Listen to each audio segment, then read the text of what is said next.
नमस्कार, ग्लोबल स्पेशलमा यहाँलाई स्वागत छ।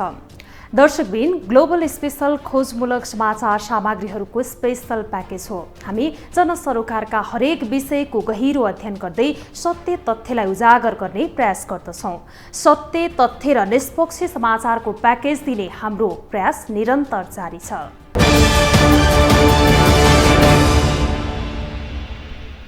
प्रधानमन्त्री शेरबहादुर देउवाले मंगलबार नेपालकै पहिलो सुक्खा बन्दरगाहको उद्घाटन गरेका छन्। 2075 सालबाट निर्माण सुरु भएको बन्दरगाह 220 रोपनी जग्गामा निर्माण गरिएको हो। सुक्खा बन्दरगाह बनाउन 1 खर्ब 50 अर्ब रुपैयाँ लागतमा तयार भएको हो। विश्व बैंक र नेपाल सरकार बीच सन् 2013 मा सुक्खा बन्दरगाह निर्माण गर्ने सम्बन्धमा सहमति भएको थियो। आज हामी यिनै विषयवस्तुलाई प्रस्तुत गर्नेछौँ।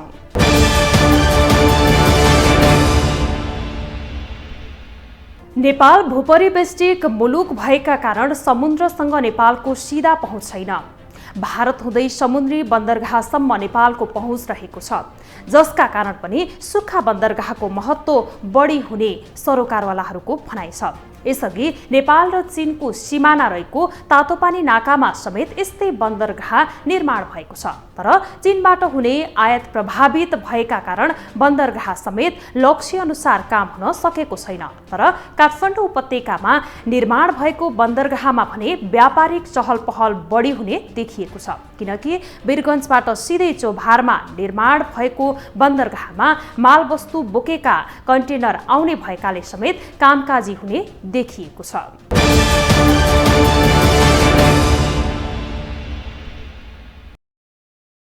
प्रधानमन्त्री शेरबहादुर देउवाले मंगलबार नेपालकै पहिलो सुक्खा बन्दरगाहको उद्घाटन गरेका छन्।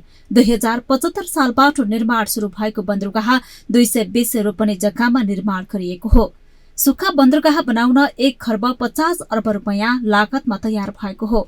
विश्व बैंक र नेपाल सरकार बीच सन् 2013 मा सुक्खा बन्दरगाह निर्माण गर्ने सम्बन्धमा सहमति भएको थियो। विश्व बैंकले 1 अर्ब 54 करोड़ ऋण सहयोगमा निर्माण सम्पन्न भएको बन्दरगाहको निर्माण सन् 2019 सम्म सम्पन्न गर्नुपर्ने सम्झौता भए पनि स्थानीयको अवरोध र कोरोना महामारीका कारण निर्माण अवधि लम्बिएको थियो। बन्दरगाह निर्माणका लागि सुरुमा छुट्याइएको 1 अर्ब 40 करोड़बाट 12% लागत बढेपछि 1 अर्ब 60 करोड़ खर्च भएको छ। 75 को असारमा सम्झौता भई माघ 13 गते शिलान्यास गरी निर्माण सुरु भएको यस सुक्खा बन्दरगाहको प्रमुख संरचनाको निर्माण कार्य कोरोनाको महामारीको प्रकोपलाई सामना गर्दै 2078 असारमा सम्पन्न भएको हो।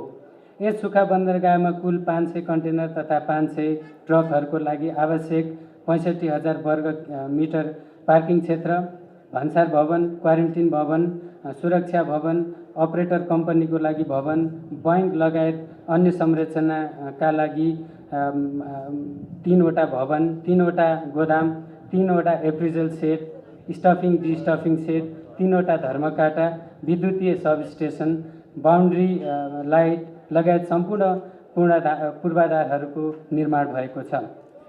करिब रु 1 अर्ब 54 करोडको लागतमा निर्माण सम्पन्न भएको यस सुक्खा बन्दरगाहको निर्माण तथा सञ्चालनले देशमा बढ्दो व्यापार घाटालाई कम गर्न, निर्यात प्रवर्धनमा महत्त्वपूर्ण सहयोग पुग्ने विश्वास हामीले लिएका छौँ। बन्दरगाह निर्माण सम्पन्न भएसँगै अबदेखि सीमा भन्सार कार्यालयबाट आएका सामानहरू सड़कमा जाँच पास हुने छैनन्। मालवाहक गाड़ीहरूले सुक्खा बन्दरगाह भन्सार कार्यालयमा जाँच पास गराउने र दर्ता, पार्किङ र आवश्यकता अनुसार गोदामको समेत प्रयोग गर्न पाउने व्यवस्था गरिएको छ। त्यसबाहेक सीमा नाकाबाट सामान आयात हुँदा त्यहाँको भन्सारमा सामान्य प्रक्रिया गरेर पनि चौभारको सुक्खा बन्दरगाह ल्याएर भन्सारका बाँकी प्रक्रिया पूरा गर्न सकिने बताइएको छ। उद्घाटन गर्दै प्रधानमन्त्री शेरबहादुर देउवाले बन्दरगाह अन्तर्राष्ट्रिय व्यापारको हब बन्ने दावी गरेका छन्। इस क्रम में सुक्खा बन्दरगाह संचालन आए पश्चात मुलुक को आयात निर्यात व्यापारमा सबैभन्दा ठुलो हिस्सा गर्ने काठमाडौँ उपत्यकाबाट हुने व्यापारलाई थप सहजीकरण गर्न, व्यापारको लागत घटाउन, वस्तु तथा सेवाको आयात निर्यातलाई थप व्यवस्थित गरी प्रतिस्पर्धा र प्रभावकारी बनाउन सहयोग पुग्नेछ। यो सुक्खा बन्दरगाहको निर्माणले राजधानी अन्तर्राष्ट्रिय व्यापारको हबको रूपमा विकास गर्न कोशी ढुङ्गामा पनि भिक्षा मिलिएको छु। नेपालको वैदेशिक व्यापारमा उच्च परिवहन तथा झन्झटिलो प्रशासनिक प्रक्रियाहरू अझै पनि समस्याका रूपमा रहेका छन्। यसलाई सबोध गर्ने यस प्रकारका गुणस्तरीय व्यापार पूर्वाधारको विकासबाट मद्दत पुग्ने कुरामा दुईमत छैन। मुलुकको वैदेशिक व्यापारलाई दिगो र सन्तुलित रूपमा विकास गर्न विभिन्न व्यापार पूर्वाधारहरू यस्तै संरचनाको आवश्यकता पर्दछ। सुक्खा बन्दरगाह र एकीकृत ढाँचाले वैदेशिक व्यापारलाई थप सरल र प्रतिस्पर्धी बनाउने महत्त्वपूर्ण संरचनाहरू। यस कुरालाई आत्मसात गरी नेपाल सरकारले मुलुकका विभिन्न ठाउँमा सुक्खा बन्दरगाह निर्माण, ठुला आधुनिक गुदामहरू स्थापना, छिमेकी मुलुकहरूको सम्मुख सीमाना नाकाहरूसँग जोडिएका राजमार्ग तथा भन्सार कोरिडोरको स्तरोन्नति गर्ने कार्यलाई प्राथमिकता साथ अगाडि बढिरहेको छ।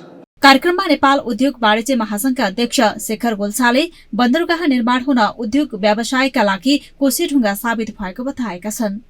कमजोर व्यापार पूर्वाधारका कारण बढेको उद्योगको लागत घटाउन चोभार सुक्खा बन्दरगाह महत्वपूर्ण हुने गोल्छाको भनाइ छ। तर अहिलेकै अवस्थामा व्यापार पूर्वाधार बने पनि यसलाई पुनः सञ्चालनमा ल्याउन चुनौती रहेको उनी तर्क गर्छन्।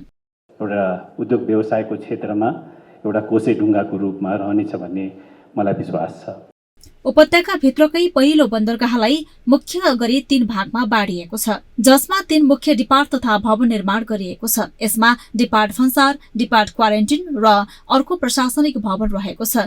एकैपटक 500 कन्टेनर तथा मालवाहक ट्रक अट्ने क्षमतामा रहेको बन्दरगाहमा सामान जाँच्ने स्टेशन, लोड अनलोड, नापतौल र नियन्त्रण कक्ष, पार्किङ तथा सड़क निर्माण गरिएको छ। यहाँ गोदामका लागि 3 वटा ब्लक गोदाम रहेको छ।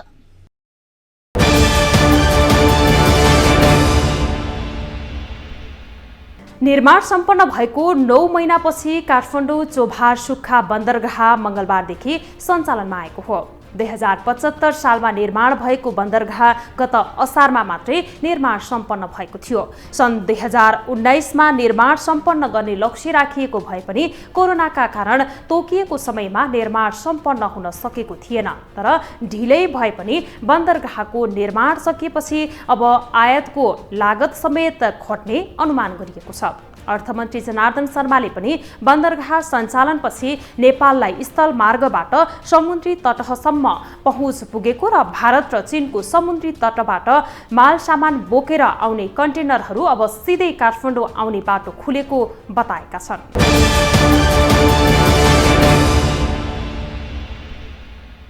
निर्माण सम्पन्न भएको 9 महिनापछि काठमाडौँ चोभार सुक्खा बन्दरगाह मंगलबारदेखि सञ्चालनमा आएको छ। 2075 सालमा निर्माण शुरू भएको बन्दरगाह गत असारमा निर्माण सम्पन्न भएको थियो।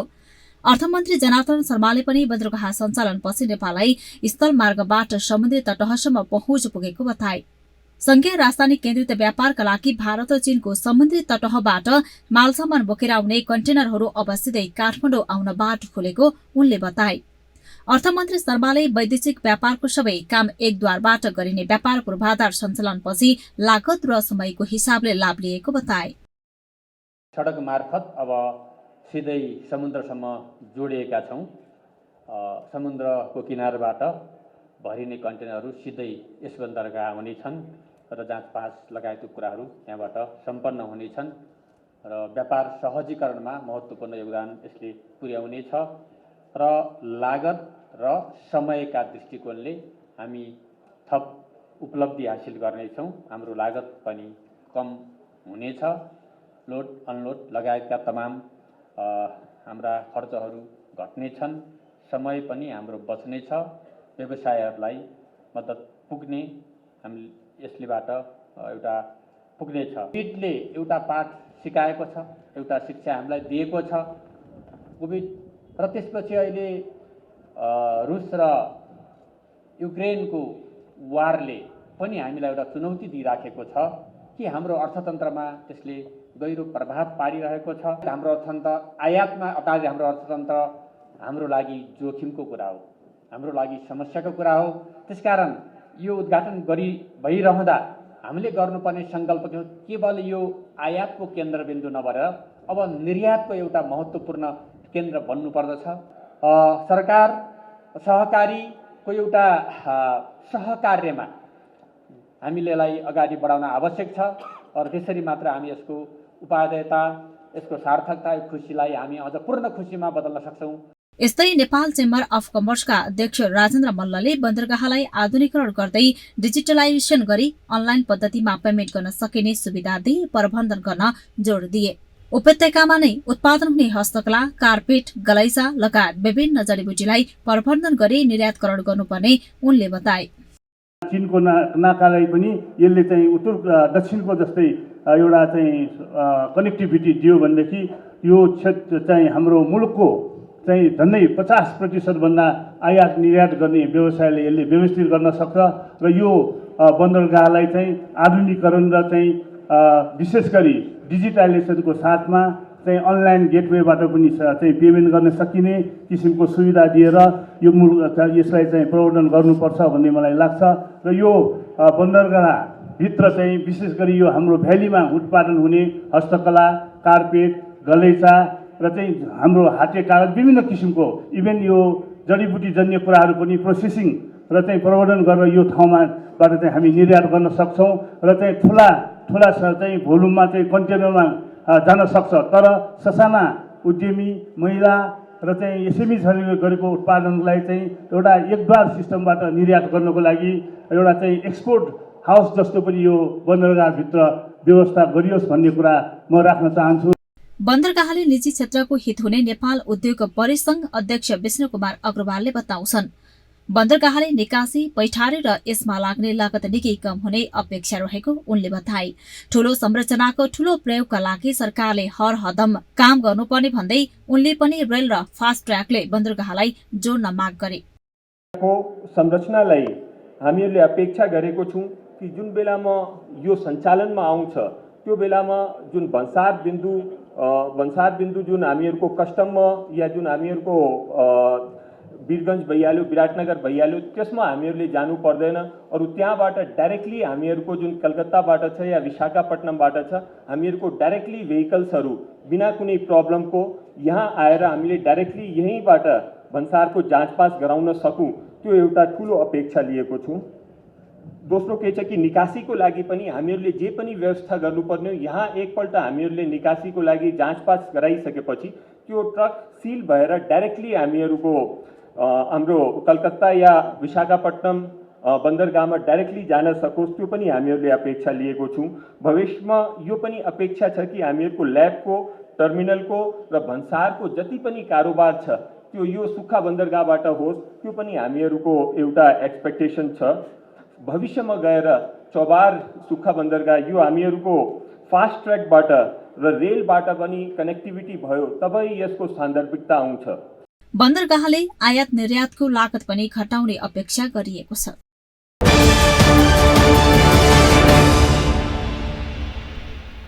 दर्शकबिन, चालू आर्थिक वर्षको पहिलो 8 महिनासम्म नेपालले झण्डै 11 खर्ब बढीको आयात गरिसकेको छ।